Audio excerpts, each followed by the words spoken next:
Good morning guys, আশা করি সবাই ভালো আছে। তো আজকে আমি এসে গেছি, দেখুন আমরা যে লবণটা খাই সে কীভাবে লবণটা তৈরি করা হয়। দেখুন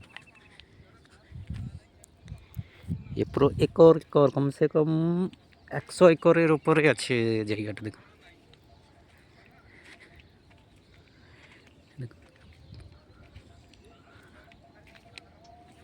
পুরো গায়ে লবণ তৈরি করা হয় কীভাবে। তো আমি একটা লবণ কোম্পানিতে চলে এসেছি। এটা হচ্ছে সমুদ্রের পাশে, বেঙ্গল ওশিয়ানটা ওইদিকে আছে সামনে।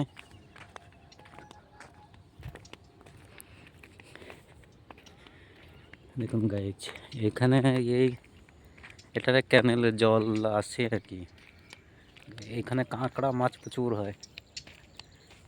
এখন জলটা ঢোকেনি, জোয়ার জল ঢোকে, ভাটা আছে।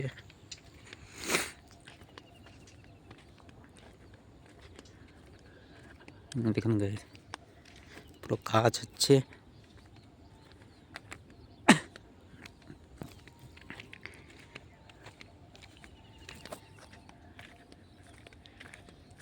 এই লবণটা তৈরি হয় মার্চ মার্চ এপ্রিল মে। এখন পুরো কাজ হচ্ছে, লেবেল হচ্ছে, পুরো মাটি তুলছে। মানে এই লবণ তৈরি করতে প্রচুর কষ্ট হয়। আর যত রোদ রোদ হয়, টেম্পারেচার বাড়ে, লবণ তত হয়। কিন্তু এই টেম্পারেচারের মধ্যে কাজ করে লোকেরা।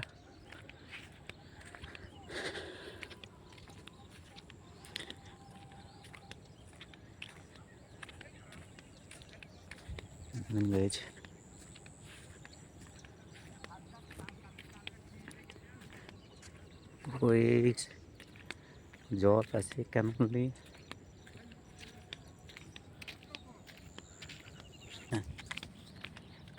দেখুন বৃষ্টির সিজনে এখানে মাছ চাষ করা হয়। ফের বৃষ্টির সিজনটা শেষ হয়ে গেলে, এই দুর্গাপুজোর পরের থেকে মাছ চাষ বন্ধ হয়ে যায়। দেখুন এই জাল হয়েছে, সুন্দর লবণ তৈরি করা হয়। এর মধ্যে জল ঢুকিয়ে দেয় সমুদ্র থেকে, যেই জলটা আসে নোনা জল। দেখুন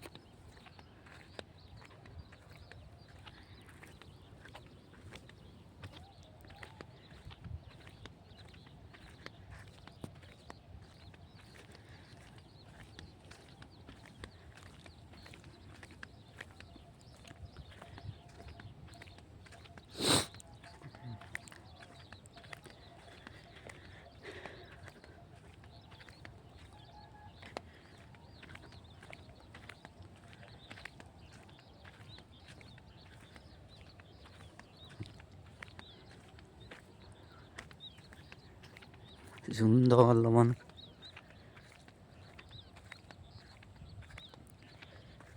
করা হয়। দেখুন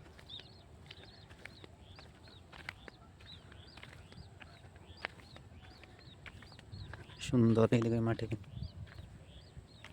সুন্দর লবণ চাষ করা হয়। দেখুন গাইজ,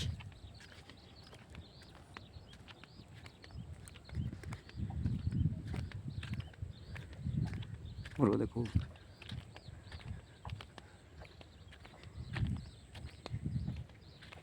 100 একরের বেশি এই জায়গাটা।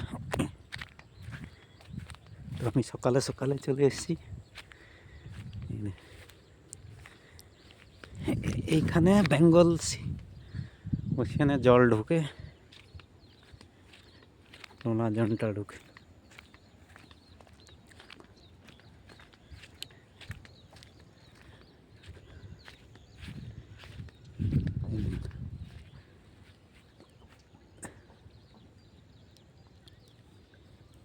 এই দেখো জল যাচ্ছে।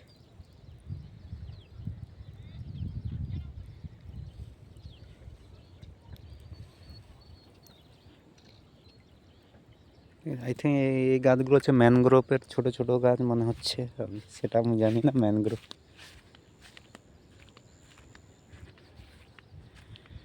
ওই দিক দিয়ে থেকে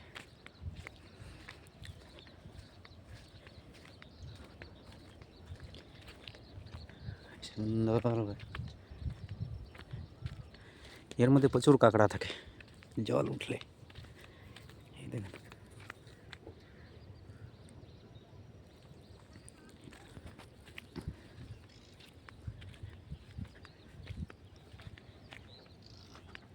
সুন্দর একটা।